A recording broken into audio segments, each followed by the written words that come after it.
Climber Tim Chamberlain can often be spotted high among the branches of one of the many spectacular trees that grow in the countryside where he lives in the south of Scotland.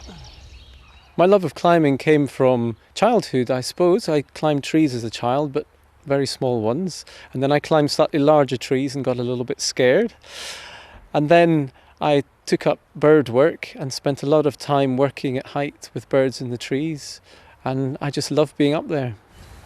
Trees give me an amazing sense of tranquility and sort of ease of being up there.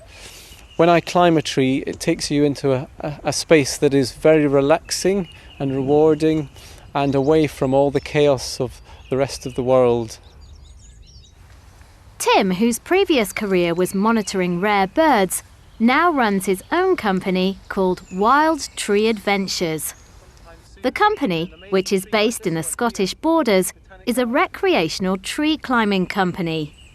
This company came about because I decided to move back to Scotland to help people see the magic of tree climbing and see the magic of trees that are here right on their doorstep, that they don't really necessarily notice, too busy walking past them or driving past. And what we do is we get people to stop and look up, climb up and actually experience the magic of being up in these trees right on their doorstep. Most of us who are adults probably haven't climbed a tree for a very long time.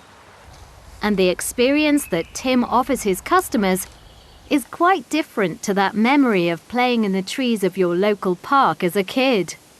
What we do is different because we are taking people way up high into the canopy of the trees using specialist rope and equipment to get people up into really complex and interesting situations to experience what it is like to be up in the trees. The type of people that come and climb with us are all ages, really. Some of them can be as young as 6, and we had a lady for her 80th birthday party the other day. She was fabulous, climbing right up high into the canopy of the tree. So our tree climbing is for anyone, really. As long as you're keen, have a sense of adventure, don't mind a little bit of a challenge. And if you have a fear of heights, it doesn't matter, because we have ways to overcome that.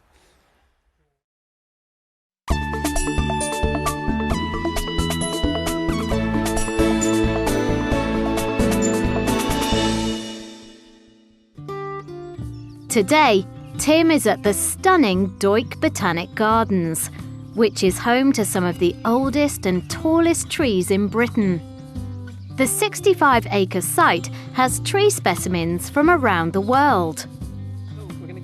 Tim is preparing to take a customer who has never been climbing before up one of Doik's most impressive and unusual trees. This Douglas fir, which was planted nearly 200 years ago, has grown to nearly 30 metres tall. No one is quite sure why the tree has such an unusual shape, dividing off into nearly 20 separate stems like an octopus. Making sure that the climber is safe while they are having fun is the most important part of Tim's work. Children today are often told that they can't climb trees because we are very risk averse in today's society, and that means that people don't know how to judge risk. And actually what we are doing is we are doing something dangerous, but we are doing it safely. With a tree such as the one we're climbing today, I have been here and specially risk assessed it and spent a lot of time inspecting and checking. So there's a lot of behind the scenes work that goes on just to make sure that it's all very safe. Even with all the safety equipment, the helmet, the harness, all the specialist ropes, the tree still looks daunting to the new climber. So Tim clearly explains how to climb safely using the system of ropes and knots.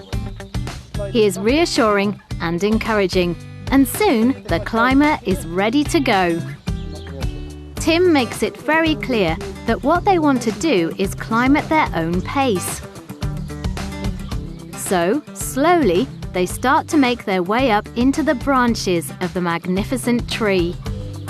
Initially, Tim watches from below, but after a while he comes up to join the climber. For someone who's not climbed before, the climb can be tiring. About halfway up the tree, they are exhausted and it's time for a break. Up in the tree canopy, where they can also enjoy stunning views across the gardens, they can really appreciate the beauty of the tree itself. When you're actually up inside the tree, you're feeling the tree moving and swaying. You get a huge understanding of how the tree actually acts and lives in different weather conditions. And often that's where the wildlife is, right up there in the canopy, and you get the birds flitting right in front of you, and that's really special.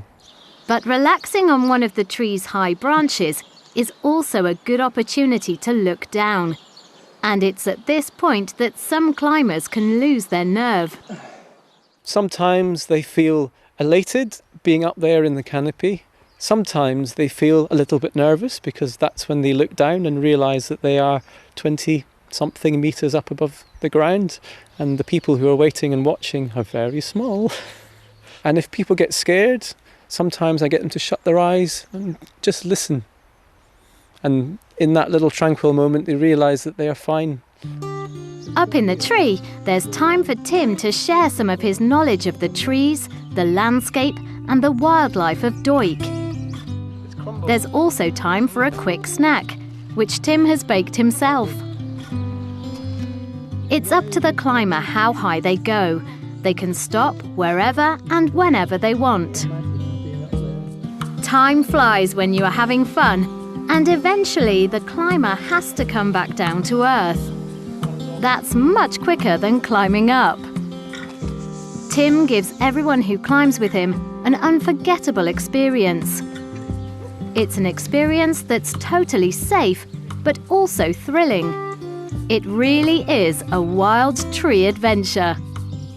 For people who haven't climbed since childhood, I would say please come and give it a go. It is a very exciting and rewarding experience, and after a little bit of learning, which is always good, then you will rediscover your joy of climbing up these fantastic trees.